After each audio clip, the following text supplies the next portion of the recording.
The second hour of Wake Up Sierra now, and in our final segment, in the studio to evaluate the 5 years of President Julius Maada Bio, we have been joined by Sidi Tunis from the main opposition All People's Congress to be a part of that conversation. Good morning, Tunis. Thank you for joining us. Good morning, Phoebe, and thanks for having me. Good morning, Samuel. Good morning. And we're also expecting the Minister of Information and Communications, Mohamed Roman Soare, who is running a bit late. According to him, it's due to traffic. But like Phoebe mentioned, we're here to evaluate 5 years of President Julius Maada Bio in the areas of good governance and democracy. So, Sidi, let's get to the crux. Almost 5 years on, where would you peg good governance and democracy under the leadership of President Julius Maada Bio? Thank you very much, Samuel. Considering how far we have come as a country, I must say that we have several challenges as far as good governance and democracy, are concerned.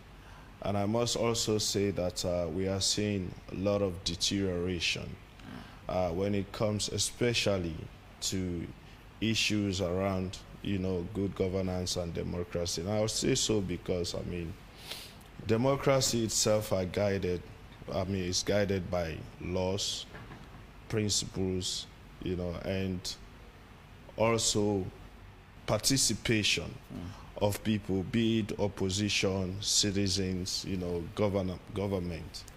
And we've seen over the last 5 years a lot of attempts to ensure that certain sets of people are taken out of the democratic process, especially for us in opposition. We're seeing wherein laws have been, twisted.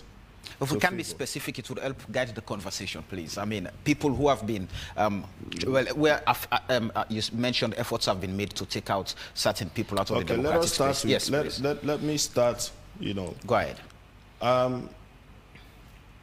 Let us start with the elections. Right. The elections are very clear as to, how people voted. In 2018, we saw President Julius Maada Bio emerge as the winner of the presidential elections. In that same election, it was very clear that the All People's Congress won the legislature and majority of the councils across this country. And what happened? When Parliament started, we all know a good practice anywhere in the world, normally the party with the majority is likely to elect the Speaker of Parliament. And what happened on that day, we saw parliamentarians being kicked out of the well of Parliament by state security forces so that the SLPP will have their way in electing the Speaker of Parliament that they wanted. And we saw that happen. It was challenged. Nothing came out of it. A year later, members of Parliament who were elected by the people of this country were taken out of Parliament by the courts and replaced by people who were never elected. So now we have a situation wherein we had 9 members of Parliament serving in the well of Parliament that were never elected, making laws on our behalf, participating in ratifying, agreements on behalf of the people of this country who never voted them in as members of Parliament. That is one aspect of it. We have seen how repeatedly opposition parties have been attacked. In fact, on that same day, just before we slide on this one, on that Parliament situation, it was something that was taken to court. Yes. And we talk about separation of powers. The executive arm differs from the judiciary, particularly which supposedly should have its independence. So why come back to bring that up as part of the assessment for the executive arm when that is something that falls under the judiciary? It falls under the judiciary, but we have laws that guides our democracy. We have laws that dictate how things are to be done, even when it involves judiciary. The laws are very clear. If a parliamentarian is removed, there must be by-election for the replacement of that parliamentarian. No law gives the right to court to appoint a parliamentarian. The conversation is about rating President Bio in office for almost 5 years. So it comes back to what does his presidency have to do with the work of the judiciary? We are talking about good governance and democracy. So when we see laws flouted that undermines democracy, it is befitting to point them out. And they happen under the watch of President Julius Maada Bio. What could be his role in this, especially when it's always spoken of about the judiciary being independent? Could the president's involvement in any way undermine the independence of the judiciary? It is no coincidence, Vivian, that after a year, people can take 10 members of parliament from the opposition APC to court, and then the court will rule, laws are flouted, challenged, and then ignored. That weakens our democracy. That is in no way points out good governance as far as, you know, the leadership of this administration is concerned. But that so is based not on your assessment, what further, was supposed to be the role of the president in that issue? We are talking about governance in general. We are talking about democracy in general. And we have never experienced such under any administration. So it is befitting to point it out. We've seen shrinking participation. We've seen we are seeing our democracy dissipate under this administration. And it is worrisome. Look, let us even go further, right? We have seen severally, and this is becoming worrisome, that the judiciary, yes, we have separation of powers, and that is where we are coming in. That parliament, the judiciary, and the executive should all be independent. And which is why I started my premise on the very first step done by this administration that started the whole weakening of our democracy. That singular act in parliament of electing the speaker was the starting point, because it was very clear that the will of the people reflected that Julius Maada Bio won the presidency, APC won parliament.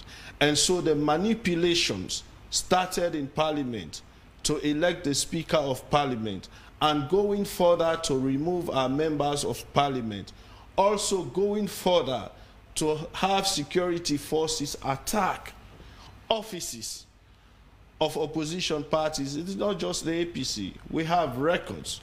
Also preventing opposition parties from fully participating in democratic process. These are all clear signs of failure. Let's hear from the country's Minister of Information and Communication and most the government spokesman, Mohamed Roman Soare. Good morning and welcome to Wake Up Early. Yes, good morning, Samuel. Right. Always a pleasure. So the APC holds a view that democracy and good governance under the leadership or the tenureship of the SLPP is deteriorating.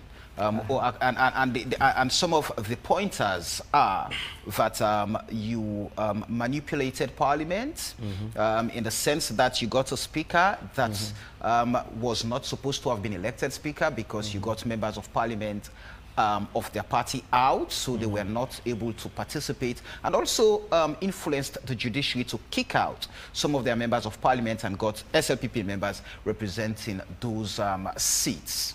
Okay, so I'm going to start. I'll respond to those of his allegations later. President Bio has always been a Democrat with very, very stellar credentials. Before he became president, you know, he is credited for being father of democracy for many reasons. In a very turbulent time, he handed over power to he conducted free, fair, and credible elections and handed over power to a democratically elected government. Many would not have, after a few weeks in office, done what he did. So he's always been brave, he's always been courageous, he's always been watching the seeds of our democracy and good governance. So, voted into office in 2018, he ran on a pledge to run a democratically accountable administration. And here are the results. This is not Radu Suare saying. These grades were not manufactured in Tion or where I come from. This is the MCC scorecard by their assessment.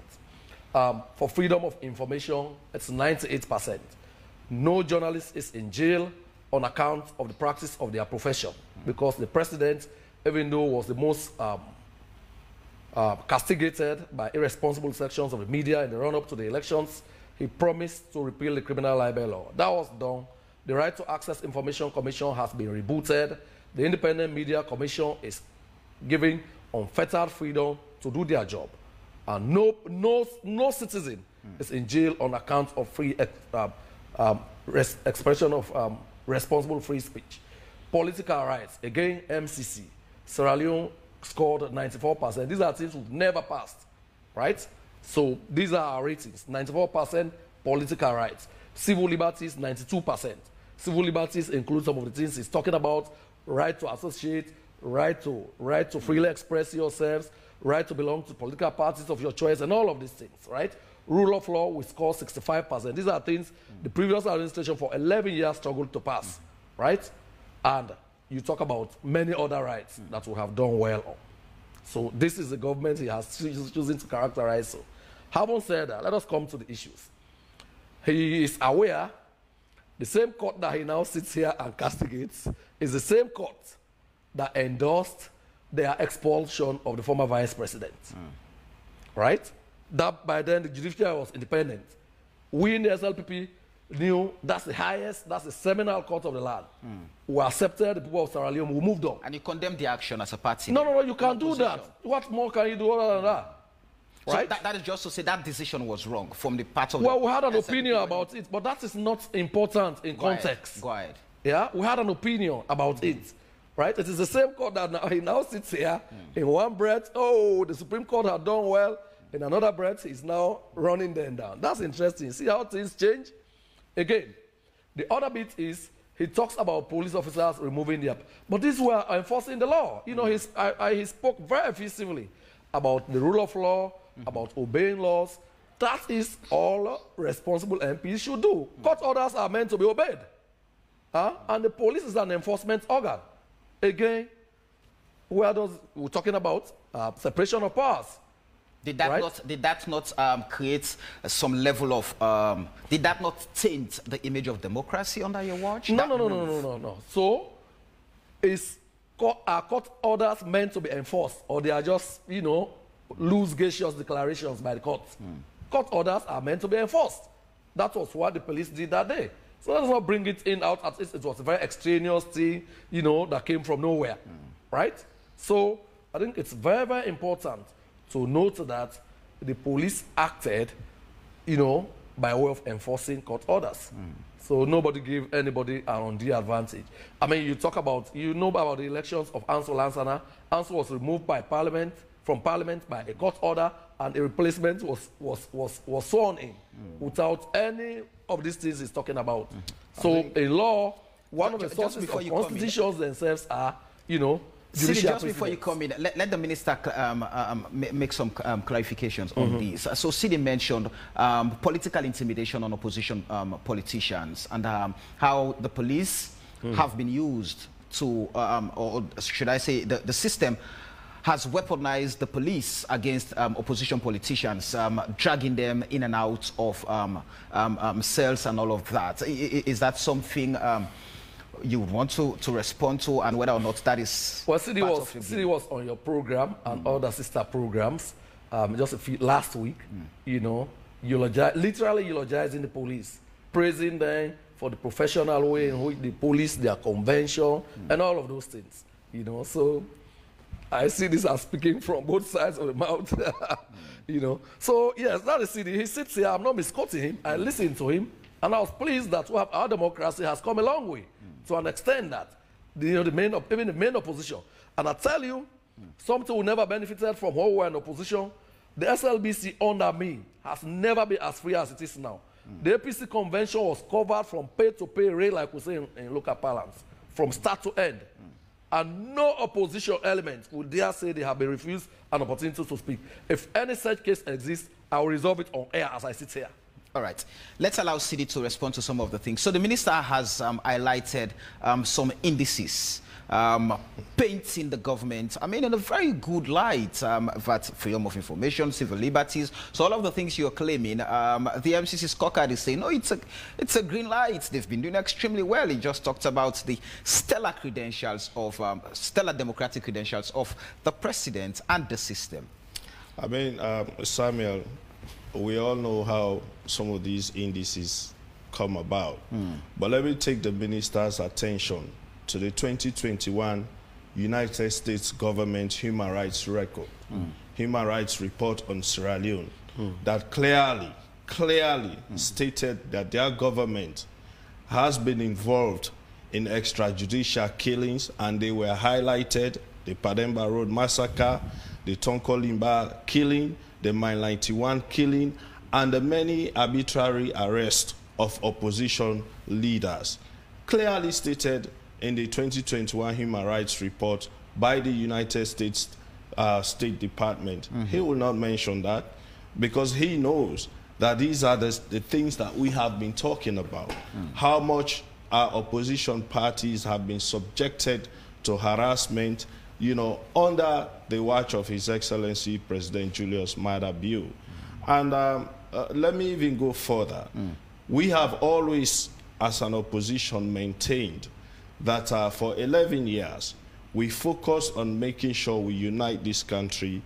Everybody participates in the democratic process. We allow the law enforcement, the judiciary, the parliament to operate independently. And where things went wrong, the government engaged opposition leaders. Repeatedly, we saw that happen. But are you saying that you've left a footprint that democracy thrives on as a party? We did. Because there were also incidents of political intimidation. There was a popular case of having even Lima dragged to the CID under your you see, this is where we have Lima was never dragged to CID by the government. Lima was dragged to Lima. Case was between Liman and an employee of the SLBS. Never any government official, and never the government of Sierra Leone under President Ernest Bai Koroma. And he also talked about Ansu Lansana's case.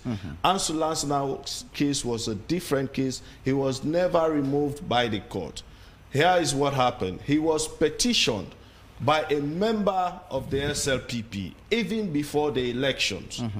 They went to court, and the guy who petitioned him won. NEC was instructed to have him removed from the ballot paper before the elections. NEC was instructed to have him removed, but they did not remove him. So as far as NEC was concerned, Ansu Lansana was not a candidate. So that is why even after the election, he was never pronounced the winner. The one who came second was pronounced winner. So his happened before the election. In this case... Are you saying the courts, Sidi, the courts is being influenced politically to favor the SLPP as against the APC, especially when you take that those cases into consideration that got some of your members out of parliament? Is that a claim? I am saying that the court... The judgment of the court, yes, we're saying separation of powers, but we have laws. The electoral laws is very clear. The 2012 election laws, section 104 is clear. When a member of parliament is removed, whether by court or any other means, there must be a by-election. And this is what happened. 10 members of parliament were removed from the APC by the same court, and where they knew that those who came second were SLPP, they were asked to go on as members of parliament. But the one seat where the one who came in second was NGC, the court asked for a by-election. And you said the decision of the court was wrong? Oh, yes, it was. Clearly violated the Elections Act, clearly violated the constitution of this country. Members of parliament are to be elected, not by appointment of any nature. So even when they are removed from the court or by the court, they ought to have been elected. Their replacement ought to have been elected and not appointed by the court. So Tunis, sorry, just a minute, Mr. Minister. Tunis, this same court ruled in favor of the APC when Sam Sumana was removed as vice president. He doesn't want to talk about that. What went wrong that court that was independent then, based on your assessment as a political party, is now radically against the APC?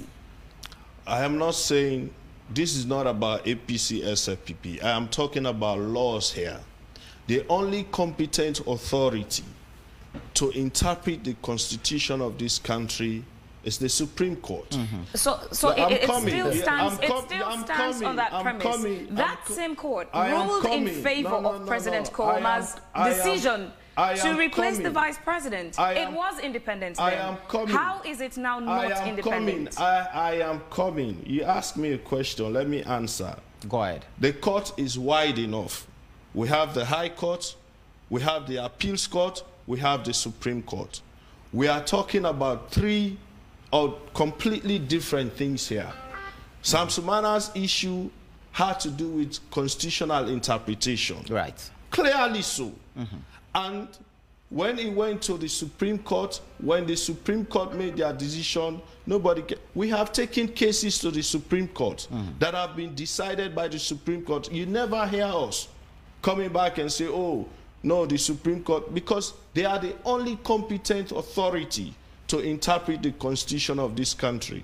So that is why anything that has to do with constitution, we take them to the Supreme Court for interpretation. And when they interpret, whether we agree or not, we accept, because as far as our laws are concerned, they are the competent authority. So I don't want us to bring the Sam Sumana issue so how different, to the many cases, how different is that from the members of parliament, Sidi, to the many from cases young party members of parliament who were kicked out of parliament by the courts? How different is that? Because like you just mentioned, I mean, if you are at a magistrate's court and you are not okay, you have the High Court. The High Court, if a decision is made, you are not okay, you still can appeal to the appeals court. And like you mentioned, the Supreme Court determines or interprets constitutional matter. It is completely different. How? We're talking about good governance and democracy.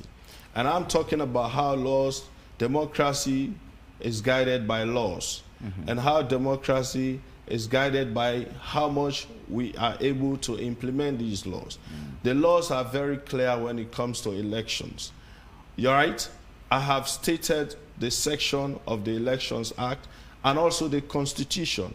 Nobody is saying the court, okay, let us even say the court was right in removing them.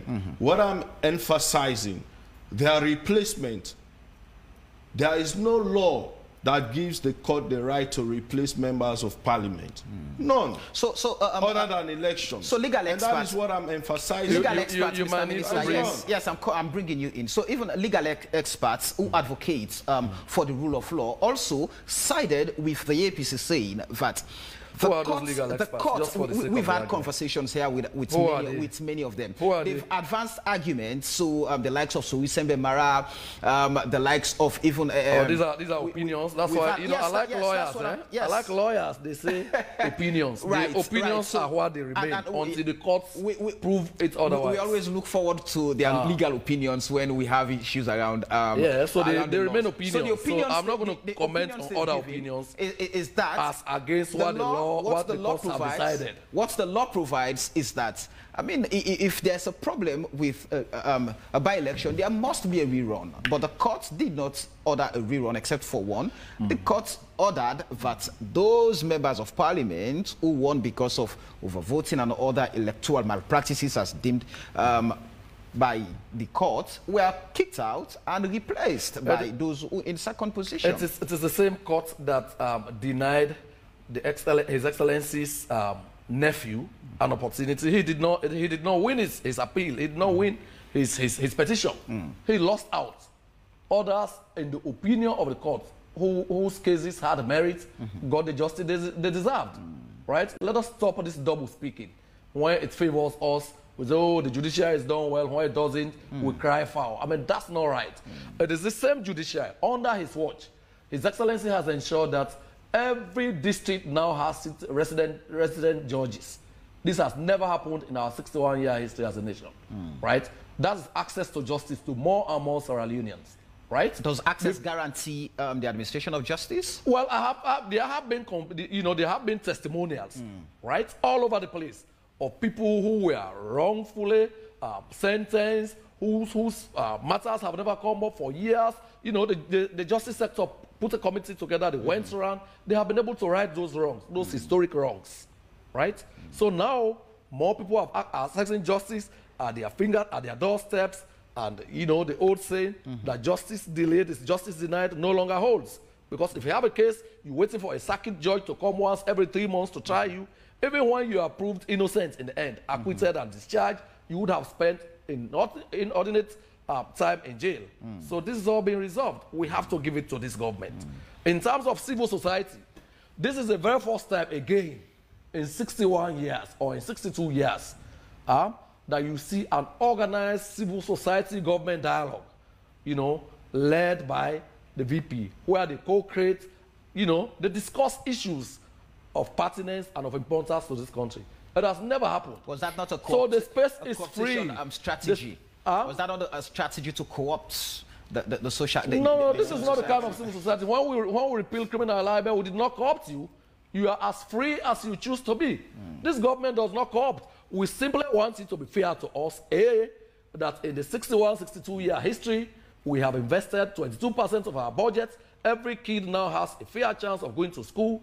We want it to be fair that we have abolished the death penalty. We want it to be fair to us that we repeal criminal libel. The media is now free than never before. We want it to be fair to us that 30% of women under the recently enacted gender empowerment and equality bill, women can now have 30% of everything. These are the things we're talking about. So they and just help broaden and deepen our democracy. Still in being fair, let's head back to the bone held against the executive arm by the main opposition and other opposition members in Parliament, back to the well of Parliament, which is the home, probably, for good governance and democracy.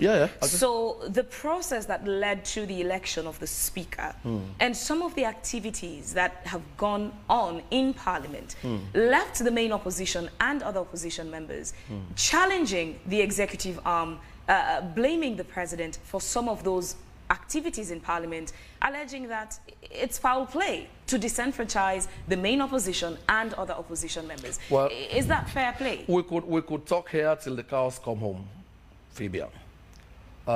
This is a court decision.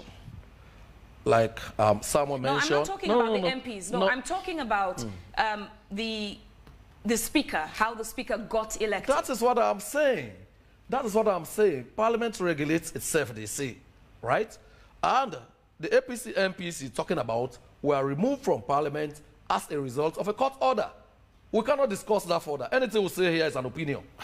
So let us do justice to the people of Sierra Leone who are listening to us, who have taken their time to follow these discussions. We'll be going around in circles. I cannot sit here to invalidate a court decision. And that begs the question. Simply because I hold a contract. Yes, all your thoughts, you can still go on with that. Just before we come to that thought, still on that issue, so the submissions of the main opposition and some other opposition members is that the President, in goodwill, to wanting to ensure that we practice democracy and good governance, could have had... Should interfere with due process, and we said democracy, separation of powers, and the rule of law. The President will not tinker with the democratic process. He leads the executive. He will allow both the judiciary and the legislature to operate as by law established. Let me be direct with this. Is the President comfortable with the actions that have gone down in Parliament so far? Well, so that is why in a democracy, there are clear benchmarks. There are clear pathways to seek redress. If you are not satisfied by the decision of a lower court, let us say the magistrate court, the higher court. That is why, you know, you can challenge it. No, sir, that's not my question. My question is the president comfortable with the actions that have gone down in Parliament? Oh, absolutely. The president is very, very happy with the things, as long as it is by law. I mean, he is sworn an oath to uphold the law. That's what the oath is all about. He is very happy as long as it happens by law. He will not do anything extrajudicial. He will not participate in anything unlawful. That is why even for the elections, Sierra Leone has never had it so good. For the elections, he announced the elections date way, way, way in advance of elections. I mean, we all lived here, Sidi and I, all of us here. Before now, people have had to be begged. People have had to be cajoled, to be pleaded with to announce elections time.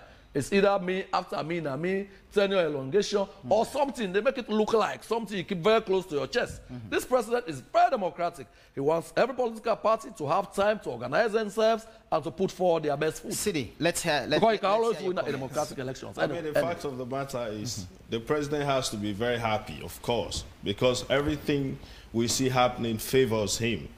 But, if, you know, we cannot be democratic in a manner in which we see opposition parties are stopped. It is not a coincidence, Samuel. You see all political parties, with the exception of SLPP and most recently the APC, not being able to hold their national delegates conference. You have political parties, you know, different executives, one being recognized by PPRC and the other not. These are all not coincidence. But let us come back to... When you say, I just want us to just have some clarity. When you say these incidents are not happening by chance, it means that they are well orchestrated, machinated by who? Who is influencing or using those democratic institutions to stifle the opposition? It is the way we have seen, and we have raised this severally. Go ahead. The way the government has attempted to capture all the state institutions. Continue. Appointments into these offices that we have challenged, you know, just so that at the end of the day they'll be able to manipulate them in the way that we are seeing happening now. You know, I mean, we always emphasize these things because we know for our democracy to be strengthened, we have to ensure that these institutions are able to operate independently. It is no coincidence, Samuel, under our watch, we had the best human rights record. We were able to move our human rights from Class C to Grade A. We are the most peaceful in the sub-region and third in Africa. He knows that. I mean... We are Grade A plus now, Sidi. But you are not. You have... We are.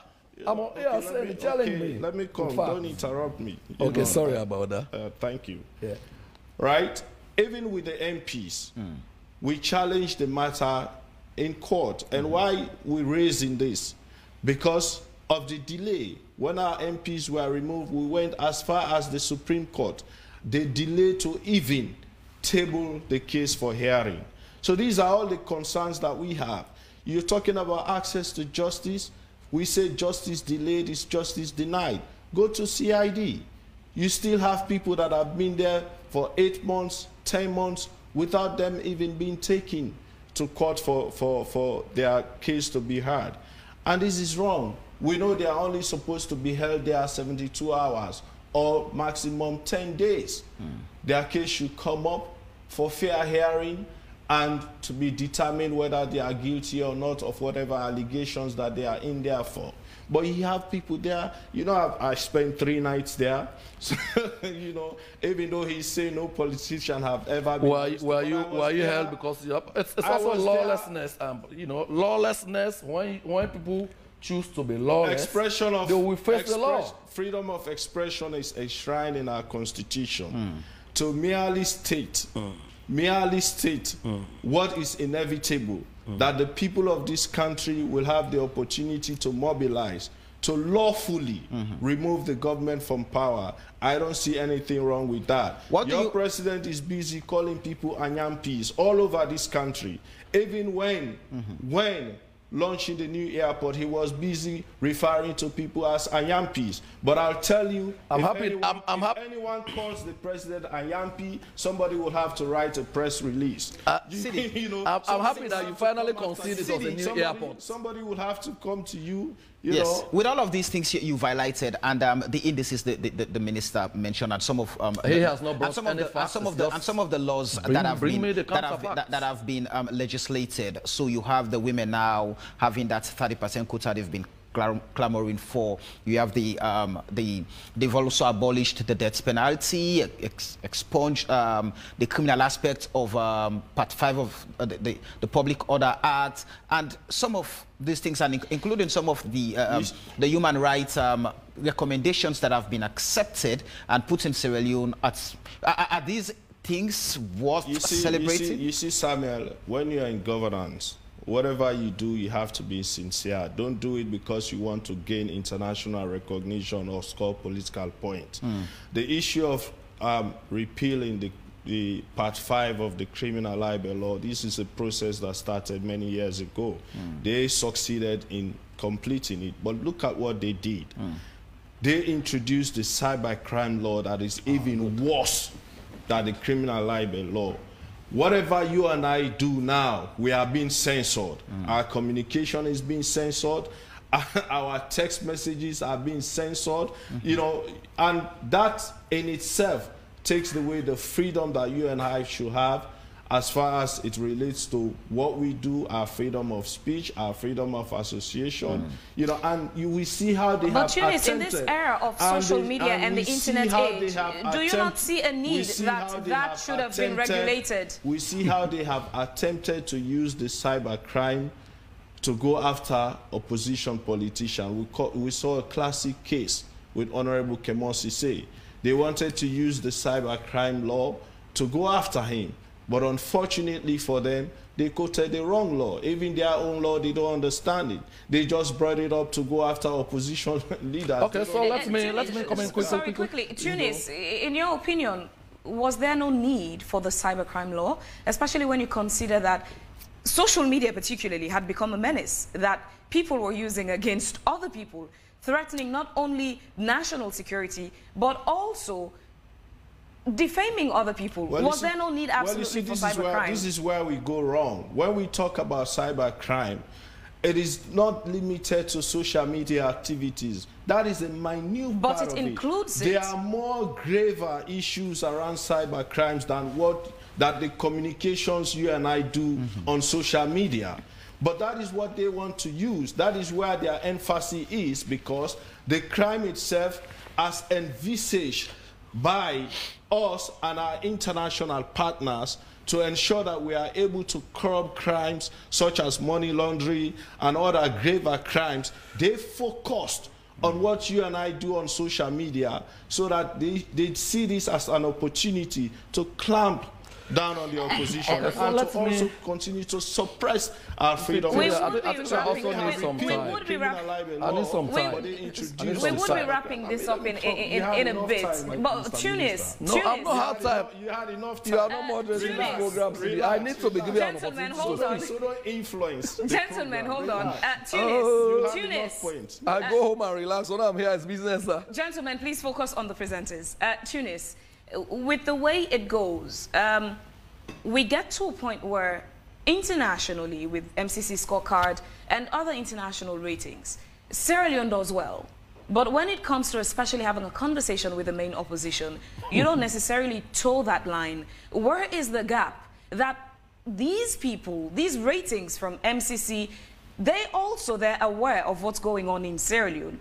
There's a systematic process to come to the conclusion of those decisions to rate Sierra Leone as a country. So where's the gap that we are passing those ratings as a country, but then with the main opposition, it does not reflect? Fabian, I have been in governance. I know how ratings are done. Why did you not pass today? Hey, Mr. Minister. Sorry. Quickly. I know how ratings are done. Right? And some of those ratings, there were times when your government was also approved by some of these institutions. And I must tell you that we are the only government that have received money from MCC. Because no, I'm coming. So back then the MCC was doing its job right, but now it's not. Nobody has criticized MCC here. You know how some of these ratings are. I have not mentioned anything about MCC scorecard. I only brought the minister's attention to the U.S. human rights report that he knows about. I'll comment on that in a bit. I'll comment on that in a bit. I have not challenged MCC scorecard in any way. As a matter of fact, but the connection. I need a moment. The connection, hold on, Tunis. I'm coming. No, you hold on. The connection is you don't necessarily challenge MCC, but if in areas that they pass the government, you challenge those areas, it still comes back to the same conversation. We are talking about good governance here and democracy. I am an opposition. I know for sure how much. Look. Before I became opposition, I was in government. And we know the gains that we made as far as democracy is concerned, which is why President Ernest Bai Koroma was invited to White House many times, and to other democratic fora many times. Sierra Leone was used as a model for sound and improved and strengthened democracy in Africa. I know that. And as an opposition, I also know where we are. It is not just about democracy, but the freedom. I know how much our people have gone through under this administration as far as their freedom is concerned. He's talking about civil society.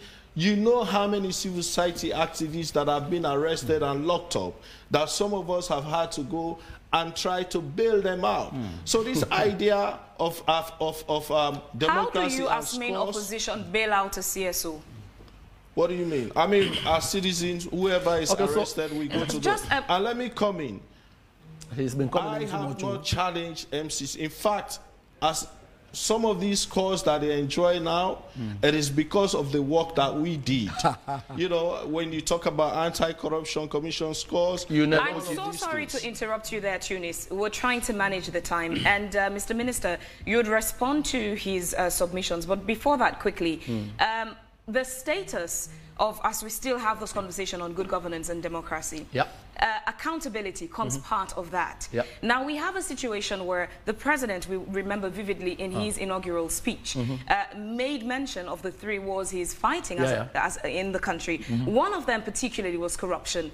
And going back on the history, when the SLPP party took over governance, the GTT report was predicated on the Auditor General's report. And back then, the Auditor General was supported for doing an absolutely fantastic job. Fast forward to after the same Auditor General did reports that did not necessarily favor the administration, unprofessionalism kicked in. Investigation of her unprofessionalism is still ongoing. No feedback to the public. How do you defend that? Especially when, again, the president said he's going to fight a war against corruption. I've been long around here. I know that if time and seasons change, why not man? I mean, that's how I'm going to respond to it. I mean, we know the extent to which the former Auditor General went. We raised issues with it. She's currently facing a tribunal, and I understand she has been very uncooperative. They have asked for inordinate number of adjournments leading to delays. And if she's that unprofessional in the things she did, does this... I'm not going to pass verdict on it. We have had enough banter around it before. Does this also lead us to question the reports she had done for previous administrations, which is, again, what predicated the GTT report? Well, I'm saying the Auditor General is not on trial here. She is facing a tribunal. It's part of the conversation in the democracy. In fact, this is why we have to respect this democracy. It's doing very well. Because when actions are taken, citizens always have recourse to seek redress. And that's a democracy. It does not mean that people should not be, prosecuted for things they do. The important point in a democracy is you must have outlets to seek redress. She has been given the opportunity. She is facing the tribunal, where she is free to bring in as many witnesses, to hire the services of a legal representative. That's a democracy for you. As you say that, moving away from that, and Sidi mentioned the state of human rights report published in 2021. In the US, exactly. And the things highlighted there, the arbitrary arrest, the killings, and all of and the human rights abuses. Are those not significant enough to question the state of good governance and democracy you've talked about? You've given indices. No. We are not saying we have a perfect democracy. The democracy we have is definitely thriving under this administration. Are there challenges? Of course. When you have an opposition that wants to take the law into their own hands, an opposition that does not want to debate alternative policy issues, an opposition that incites on suspecting, an opposition that preys on vulnerable youth, whose the very opposition whose bad governance has made them so vulnerable, prey on them, sending them harm's way, sending them to be in conflict with the law. That is why you get what you get. In McKinney, for example, we are talking about a government generator to be removed. They stayed behind, you could see their fingerprints all over it.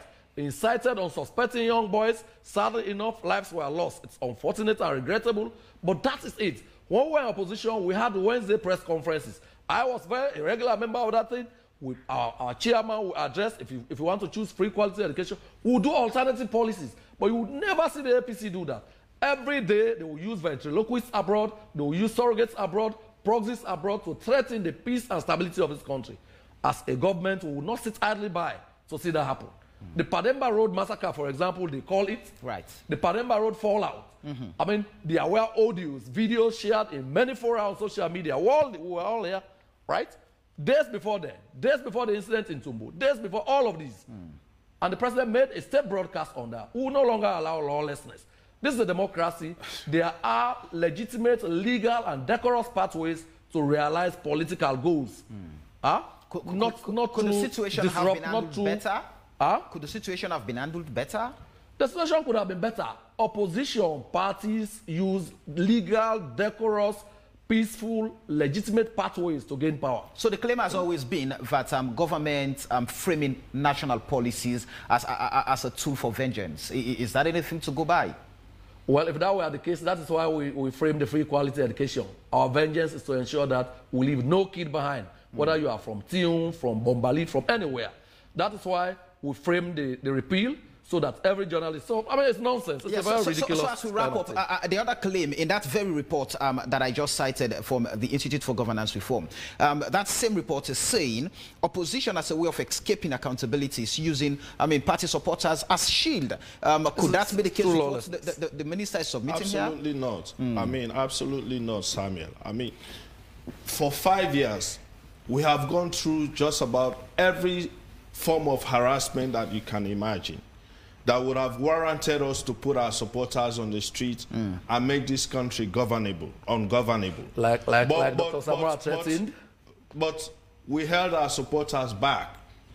You know, we held them back. We kept them in tune. We have had our offices attacked. We did not respond. We have had us being called terrorists. We did not respond. But we have seen repeated crimes committed involving no less a unit of the security force, but the presidential guards. Pademba Road massacre, they were involved. August 10th, they were involved. McKinney, they were involved. And you see them bragging on video of getting rid of anyone who would dare stand in the way of President Bill. And unfortunately, the Deputy Minister of Internal Affairs was here, and he said they will crush anyone who will stand in the way of the security forces. And that is a policy statement who would disrupt the peace, not necessarily stand in front of the police. Just to be fair to him, he's not here. Okay, so gentlemen, we do not have time. Let's allow you quickly. You have to send messages of peace to your people. We're in the build-up to we have June always polls. done that. Please but go I ahead. have to say this. I have to speak on a very serious issue going on. And this is the attack on our development partners, especially our heads of mission in this country, by authorities, you know, and most recently we had a statement from the Electoral Commissioner South calling them hypocrites and accusing them of trying to push regime change, and now Honorable Member of Parliament. Let me state this. Our development partners have done nothing different than they have been doing before. They are not favoring any particular political party. They have never favored any particular political party. Their interests have always been development, peace, national cohesion, Sidi, and to ensure that we have free, fair, credible, and transparent would have told you there. We do not have time. Let's quickly have your closing, your party shots, Mr. Minister. A few things. Yes, go ahead. Quickly, in a minute. Anytime the APC is in power, our democracy is in deep peril. Anytime they are in opposition, both in opposition and in power. On the eve of 2007 elections, the former president said in a BBC interview he would make the country ungovernable if the elections that year did not go his way. Fast forward 2018, Dr. Samora Kamara, the candidate that lost the elections to President Biu, threatened same, right? So you see a and very recently he was in McKinney inciting already vulnerable young people, telling them things he knew were not true about the administration. But this is what the APC thrives. That is not true, Mr. Minister. No, it's on tape. Few seconds. It is true. He was saying, Boabi said, you don't get a job if you are Kamara, you are this. I mean, these are people aspiring to lead. These are people aspiring to lead our great nation. I'll talk about national cohesion. Sidi, I'm protected. Could you kindly let me? No, let me wrap up. I understand. I feel your pain in the opposition. The simple, you are not used to internal democracy. Nobody has a hand in the challenges you are facing. But these are the things democracy comes with. Over the years, you have kept your people under, under a veneer. They cannot speak. Now that you are letting loose, the people are taking their rights into their own hands. Thank you very Welcome much, to democracy. No government has any interest in your going to court perpetually. You have to respect your members' individual opinions. Tunis National Publicity Secretary of the Opposition All People's Congress Party. Thank you very much, gentlemen. Well, this is where we'll end today's edition of Wake Up Sierra Leone. Our quote for today says, when you see wrong or inequality or injustice, speak out, because this is your country. This is your democracy. Make it. Protect it, pass it on. And it comes from Thurgood Marshall, an American civil rights lawyer and jurist. All right, many thanks to Rokel Commercial Bank for their support to the program. Until we meet again here tomorrow with more interesting topics, we have been your presenters. My name is Samuel Wise Bangura. And I am Phoebe Nzwil. Have a good day. Cheers.